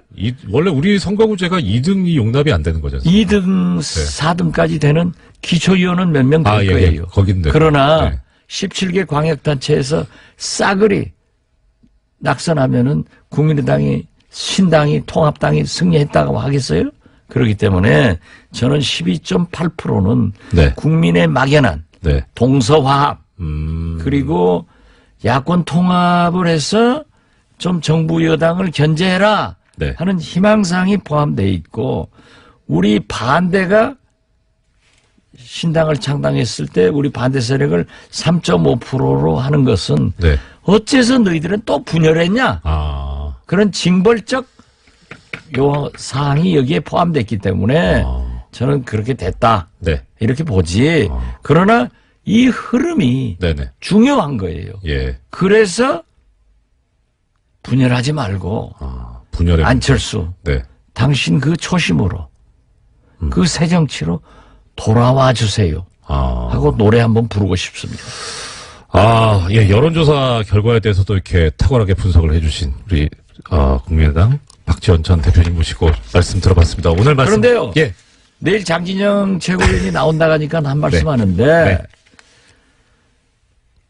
우리 당원들이 여러 사람 있어요. 예. 그런데 어떤 전에 지난 총선 때 우리 국민의당으로 출마를 했대요, 서울에서. 네네. 그래가지고 했대요. 낙선하고 지역위원장 아닌데 네. 이 양반이 SNS에다가 예. 배낭에다가 강목 몇십 개씩 넣어가지고 때려 부시자. 이건 흔히 그런 거 있는 거예요. 이걸 갖다가 최고위원이라는 작자가 침소봉대에서 막 퍼날려가지고 네. 또 언론에서도 이거 강목대에 나오는 것 아니냐 예. 하지만은 그것은 상고시대 얘기야. 네. 지금 그런 거 없습니다. 그 그런 거 부분도 내일 묻지 한번 마세요. 예. 묻지 말까요? 한번 해보려고. 그거 물으면은 네. 또 전 부르세요. 알겠습니다. 지금까지 국민의당 박지원 전 대표님 모시고 말씀 들어봤습니다. 감사합니다. 훨씬 잘합니다. 고맙습니다. 김어준 아웃 예, 입국 금지 조치 부탁드립니다. 하겠습니다. 네. 감사합니다. 예, 불친절한 AS입니다. 이 불친절 해야 될 것 같습니다. 일단 하나 말씀드릴 것이 어제 2017 TBS 대상 시상식이 있었습니다. 뭐 예상하셨다시피 김어준의 뉴스공장이 2년 연속 대상을 받았는데요. 거액의 상금을 받은 제작진이 뭐 없으면 못 받는 거지. 예. 공장장 빼고 사이좋게 N등분해서 나눠 가졌다고 하는 소식을 전해드립니다. 뭐 횡령 배임에 의심이 드는데 여기에 와서 공장장님 이의가 있으시면 저희 법무법인을 찾아주시기 바랍니다. 뭐 어떡해요. 휴가 가시는 게 잘못이지. 그리고 수상소감은 대표님 하와이 보내주세요 였다고 합니다. 예. 작가분들께서 59만 9천원짜리 땡처리 상품도 찾아냈다고 하니까 정 대표님 예. 빨리 좀 보내주시고요. 참여해주신 청취자 여러분들 소식 전해드리겠습니다. 오프닝 누군지 알려줘요. 네. 뭐 짐작하셨겠지만 공장장님 아닙니다. 개그맨 안윤상 씨께서 수고를 해주셨습니다. 그리고 오프닝이 없어가지고 제 오프닝이 없어가지고 좀 서운하셨다는 그런 말씀도 많이 주셨는데 예, 제가 준비한 게 있었는데 내일 뭐 더 자세히 말씀을 드리겠습니다만 일단 하나 소식을 전해드리자면 삼성 언론 장학생 드디어 첫 기사가 나왔습니다. 미디어 오늘에서 보도를 어제 했었네요. 예, 삼성 언론재단 언론인 지원 왜 논란인가 라고 기사를 미디어 오늘에서 해주셨고 그리고 어제 오프닝 때 말씀드렸던 미디어 오늘 그 여론조사 기사 내려갔습니다. 그리고 사라졌다고 하는 기사는 또 다시 올라왔습니다. 제가 한 일은 아닌 것 같고 이 뉴스 공장의 위력에 새삼 다시 또 경의를 표합니다. 지금까지 불친절한 AS였습니다. 아이고 음악이 신납니다. 도시이야기 도시건축가 김진애 박사님 존경하는 김진애 박사 모셨습니다. 어서 오십시오. 사랑하는으로 바꾸세요. 저 속마음은 그런데요. 전에 한번 박사님 방송 듣다가 정조대왕 참 섹시하다고 하셨었잖아요. 그 제 표현은 아닙니다. 제 그러세요? 표현은 아닌데 하여튼 네. 그런 의미였죠. 예. 하여튼 여러 가지 의미에서 굉장히 흥미로워. 예. 예, 근데 그 저 소리를 질투심 느꼈었거든요. 아니 여자들도 좋아하지만 네. 남자들이 그렇게 좋아하더라고 그 얘기를. 그러면서 그럼요. 그래서 정조가 꿈에 나온다니 막 이러면서 막 이러면서 예. 근데 우리 여자들이 굉장히 로맨스를 많이 갖고 있으니까 네. 아마 이정열 판사님도 누구의 꿈에 나오실 거예요 아마. 그 꿈에 제가 나오는 그 꿈을 꾸신 분께서 꼭 돼지 꿈이니까 로또를 사셔야 한다는 예, 네. 조언을 드립니다. 자, 지금 저는 예. 모든 게스트들이 한 번씩은 얘기하시니까 저는 이정열 판사님 이번에 권한대행 하시면서 네. 매일매일 여성 게스트를 모시는 것에 대해서 정말 예찬드립니다. 유시춘 선생님, 네. 오늘은 또 문미향 선생님 네네. 해가지고 오는데 내일도 예. 그거 굉장히 좋은 겁니다. 근데 본인이 직접 섭외해서 네. 하셨을 것도 같고요. 예, 유신 선생님은 제가 직접 글쎄요. 예, 그랬을 했고요. 것 예. 같습니다. 네. 그래서 역시 안목이 남다르다. 사실 여성이라서 그런 게 아니라 워낙 훌륭하시니까. 그래서 여성 중에 훌륭한 사람을 보는 안목이 그 세상에 많지 않으니까는요. 예. 뭐 사실 박사님께서 말씀을 주셔서 그렇긴 한데 가지고 계신 능력에 비해서 우리나라가 워낙 성차별이 심해가지고 여성분들께서 제대로 된 평가를 못 받고 계시잖아요. 그런 경우가 많죠. 네. 그럼 저는 나오는 얘기 중에 붕괴하는 게 뭐냐면 여성분들에 대해서 얘기할 때 남자들은 뭐 이렇게 능력, 뭐 성과, 업적에 대해서 얘기하는데 항상 여성분들은 제일 처음 나오니까 미모더라고요. 미모 그리고 남편 김진애 검색하면 제일 먼저 나오는 단어가 김진애 남편 이러고 나오는 경우가 많아요. 아, 그래서 그렇습니다. 남편이 있나 없나 저런 여자인가 뭐 이런 거. 그러니까 그게 예. 그러니까 그런 저기가 많은데 그런 건 굉장히 사소한 겁니다. 솔직히는. 근데 저 그런 거기서부터 거 가지고. 시작되는 거 아닌가 싶어서 네네. 말입니다. 그것보다 아이 뭐 그러고 네. 나니까 아유, 오늘 저 청취자분들께서 도시 이야기 기다리실 텐데 제가 지금 다른 얘기를 하게 돼가지고 오늘 주제가 뭐 사실 저희가 사고 났을 때마다 제가 안전사고에 대해서 얘기를 안 할 수가 없었는데 네네. 그린벨트 2탄은 다음 주일에 김어준 공장장하고 하도록 하고요. 네네. 지난주에 1탄을 했는데 예. 오늘은 안전사고 특히 이제 화재에 대해서 좀 얘기를 제천 해보는 참사가 있었으니까요. 근데 여러 가지 예. 분석들이 많이 나오기 때문에 제가 네. 여기서 뭐 그 분석 얘기를 제천 사고 자체를 가지고 얘기하는 것보다도요. 네네. 여러분들이 안 믿으시지만 제가 겁이 굉장히 많은 사람이에요. 제가 하여튼 겁이 엄청나게 많아서 막 차도 천천히 달리고 하여튼간 하는데 네. 그 이유가 뭐냐면 제가 어렸을 때 안전사고를 겪었거든요. 우리 집안에서. 그러니까 첫 번째는 우리 언니가 연탄가스 사고로 죽었고 우리 아이고. 동생이 추락사고로 죽었고 그리고 특히 저기 했던 게 대학교 1학년 때 건축과 막 들어갔을 때 네네. 대형각 화재 사건이 예, 났어요. 예, 예. 그때 창밖으로 떨어진 친구 중에 하나가 건축가 동문이었습니다. 꽤 잘 나가던 애였는데. 요새 뭐 저기도 지난번에 뉴스룸에서도 얘기하던데 민병 모을 거예요 아마. 그래서 그때 그 충격 때문인지 아니면 제가 워낙 안전사고에 저기 때문인지 하여튼 굉장히 겁이 많아요. 근데 제가 겁이 많다는 게 하여튼 우리 사회가 요번 제천 사고를 보면은 정말 안전불감증 때문에 나온 게 많거든요. 네네. 근데 정말 겁이 없다, 너무. 그래서 그러니까 겁을 먹는 방법. 겁을 네네. 먹는 겁을 방법이 먹는 방법. 네. 사실은 그걸 갖다가 이제 대비하는 방법. 예, 소심하자는 게 아니라. 네네. 예. 그래서 이제 몇 가지로 우리 이제 일반 사람들 입장에서 네네. 그리고 실제 불이 나기 전에 우리가 방비해야 될 게 뭔가 예. 불이 났을 때는 어떻게 해야 되느냐 네. 그다음에 해서 해야 될 일은 뭐냐 정부에서 네. 해야 될 딱 세 가지씩 이렇게 이제 세 가지씩 이렇게 얘기를 드리면 네네. 첫 번째 불이 나기 전에 우리가 해야 될 일은 뭐냐 요새 보니까 막 목욕하기도 무서워 죽겠어요. 막 작가도 그러더라고요. 목욕탕에도 가기 싫고 막 그렇다고 그러더라고요. 예. 근데 제가 농담 삼아서 얘기하면 제가 4층에 사는데 바로 옥상 밑에 살아요. 우리 집 옥상에는 밧줄이 있어요. 밧줄이 제가 불이 나면은 제가 얼마나 겁이 많은 사람인지 알겠죠. 벽에다가 앵커 박아놨고 앵커에다가 이제 필요하면은 줄을 묶으려고 그리고 이제 필요해서 이만한 동아줄 배에서 네네. 쓰는 동아줄이 예. 그 옥상에 한 구탱에 있어요. 그래서 그럴 정도로 제가 이제 겁이 많거든요. 근데 그러니까 겁의 문제는 아니죠. 아니 근데 그러니까 대비죠. 대비하는 거죠. 네네. 그건 밧줄 같은 그런 게 자기한테 필요합니다. 아. 그래서 제가 이제 네. 그 세 가지를 얘기를 드리면 첫 번째는 일단은 비상구 확인하는 습관을 해야 됩니다. 비상구 제가 확인. 네. 왜냐하면 저는요 영화관에 가든 뭐 극장에 가든 어딘지 간에 호텔에 가든 비상구부터 확인해요. 이거는 직업적인 훈련이기도 하지만 제가 겁이 많다는 그러니까 비상구를 여기까지 얼마나 갈 수 있는가 이걸 비상구를 꼭 확인하셔야 됩니다. 네. 그리고 비상구 없는 집은 가지도 마셔야 됩니다. 요번에 제일 큰 문제가 비상구가 잠겨 있었다는 거 아니에요. 비상구. 예, 그 목욕용품을 막혀 있었고. 그럼요. 잠겨 있었고. 그러니까 그건 예. 말이 안 되는 거거든요. 네. 그러니까 그리고 그거를 비상구를 일부러 거기다 바람이 들어오니까 좀 막아달라 이런 거를 이제 소비자가 요구도 하셨다고 그러는데 그런 거 잊을 수가 없는 일이에요. 예. 그래서 비상구 확인하시는 습관 꼭 하셔야 되고요. 네. 그 다음에는 소화기 하나 비치하셔야 돼요. 소화기 비치. 근데 소화기 예. 비치는 제가 요번에 저도 소화기 비치가 한 번 하면 끝나는 게 아니라 한 7년에서 10년마다 한 번씩 바꾸게 돼 있어요. 이게 오래되니까. 뭐 소모품이. 그러니까 저도 그래서 예. 요번에 제일 먼저 한 게 소화기 바꿔야 되겠다고 들어갔더니 네. 소화기 품절됐더라고요. 전자 쇼핑몰에서. 네네.